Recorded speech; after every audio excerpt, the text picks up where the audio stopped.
Good morning. Welcome to Unspoken Exit, a series about suicide, suffering, and staying. One of the most common and most damning things people say about suicide is, it's the most selfish thing you can do.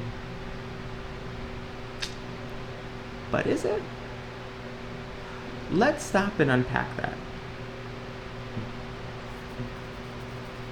The reality of suicidal thoughts. People don't want to die because they hate others. They want to die because they can't carry their pain anymore. This isn't narcissism. This is desperation. So, selfish implies malice. Calling suicide selfish assumes that the person is harming other people on purpose. But suicidal people are often convinced they are doing others a favor. It also centers our pain, not theirs. We don't need to shame people into staying alive. We need to understand why they're in such deep pain in the first place. So what if we said, you're not selfish, you're hurting? What if we said, you're not, or you've been strong for so long, let's talk about that? What if we said, you matter, even in your pain? We don't keep people alive by guilting them. We keep them alive by connecting with them.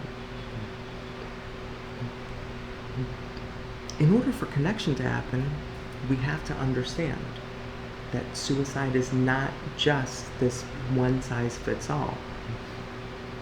Once we understand, once we can comprehend where they're coming from, we can then connect.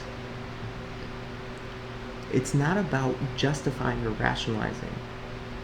They're not trying to convince you to change your mind. You're not trying to convince them to change their mind. That's not connection. When we create space where we can reframe the narrative, that takes us out of this idea that suicide means depression. Depression means medication and hospitalization and therapy. Or suicide is I'm broken. I'm broken means that I need to fix. Or you're feeling suicidal, that means I need to rescue you. You're feeling suicidal, you're having suicidal thoughts. What does that mean to you? And let's take that and push that aside for a moment while you gather more information. You become curious about what suicide means to them. As a sex therapist,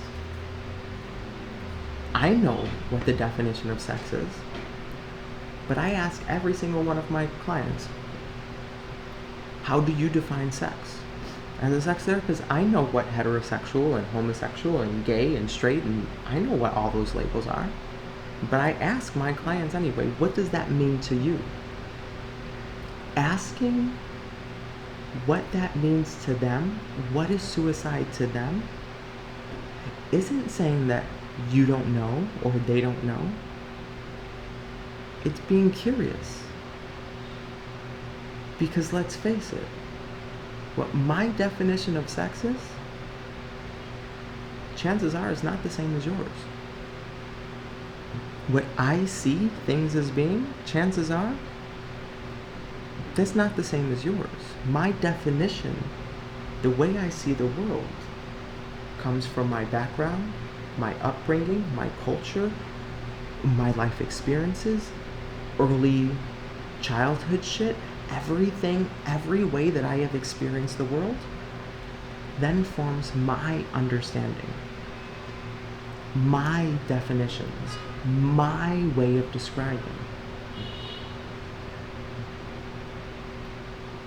So if you see suicide as being selfish, it's probably because that's your narrative based off of your definition. In order to reframe the narrative, we have to expand our definition. Be curious about what the other person's definition is. And how did we get here? So suicide isn't a selfish act. It's a symptom of suffering. And too often, silence.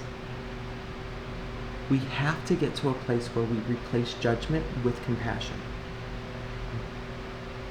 In our next episode, we'll look at how to keep living when thoughts of suicide persist. So thank you all for showing up and being here. And I look forward to seeing you in our next episode. And with that, I hope you all have a wonderful, amazing rest of this beautiful day. And I'll see you soon.